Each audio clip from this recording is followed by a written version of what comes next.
All right, quick video clip for the entry. Today I'm at a friend's place, a good friend of mine.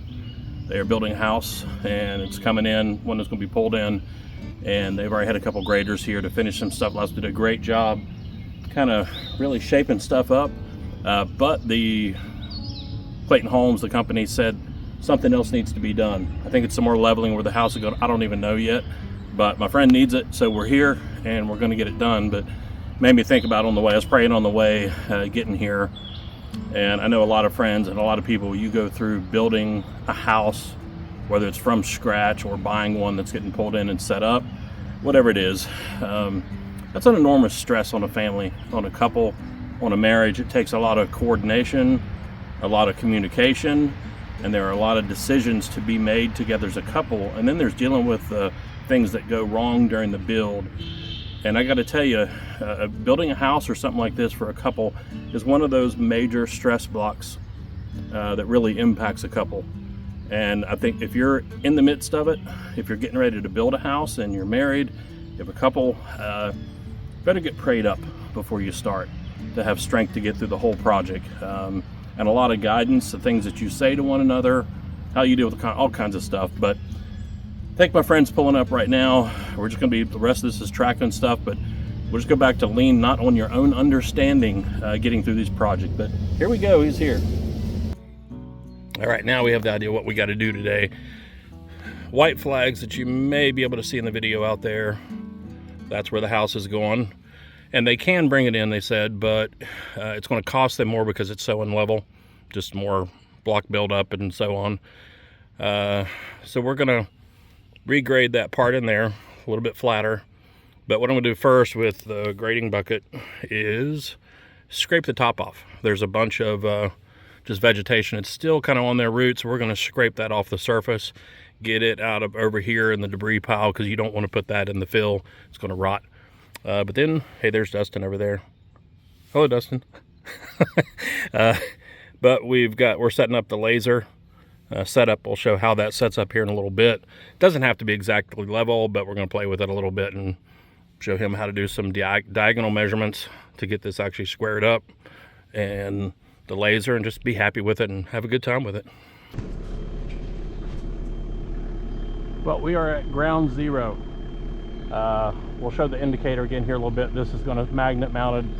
It's going to stay on here, but we have measured out the house seat again, and we pulled diagonals to get this squared up close. Now we're on a slope, so all the numbers aren't going to come out quite right, but diagonals are close enough to get this. So we're going to be taking cut and fill, so they won't have to use as much, one row block over here and 4 over here or something. But if you'll hear this squealing, we are in line with the laser right back here. So I'll go show you this setup, and then we'll look at it from the Traco's perspective. All right, in the window here, bubble level, all good. But what we're doing here is looking this plane where this laser is sweeping across. That is with our receiver that's on the Traco.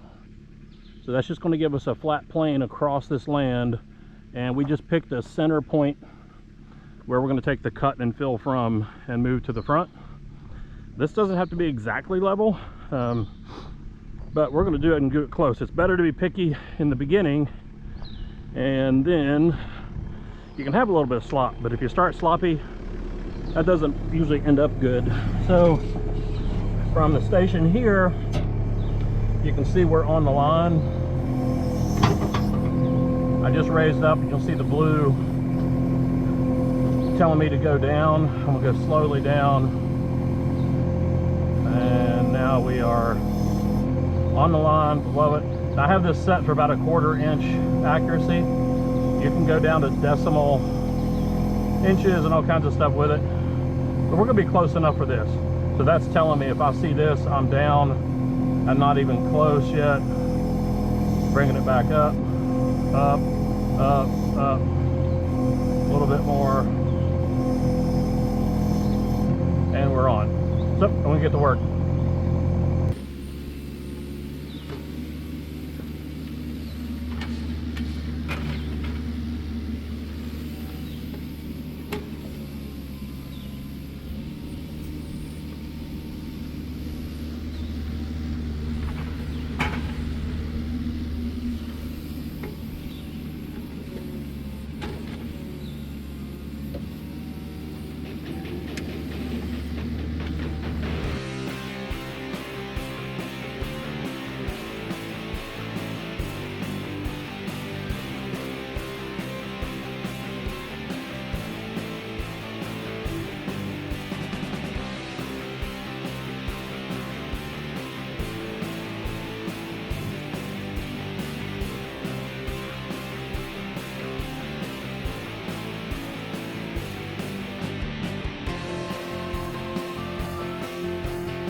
right, well, we've already putting the laser up, and start kind of picky and then kind of do what you want after that. But we're talking to the Clayton Homes again. We've met their objective with some photos, so we're just going to back scrape one more time. I like to go diagonals. You can kind of see the ridges, and back blade at the end. Then I'll do the exact same thing, the opposite angle. Just helps fill some voids. You got to be concerned too about underneath the house.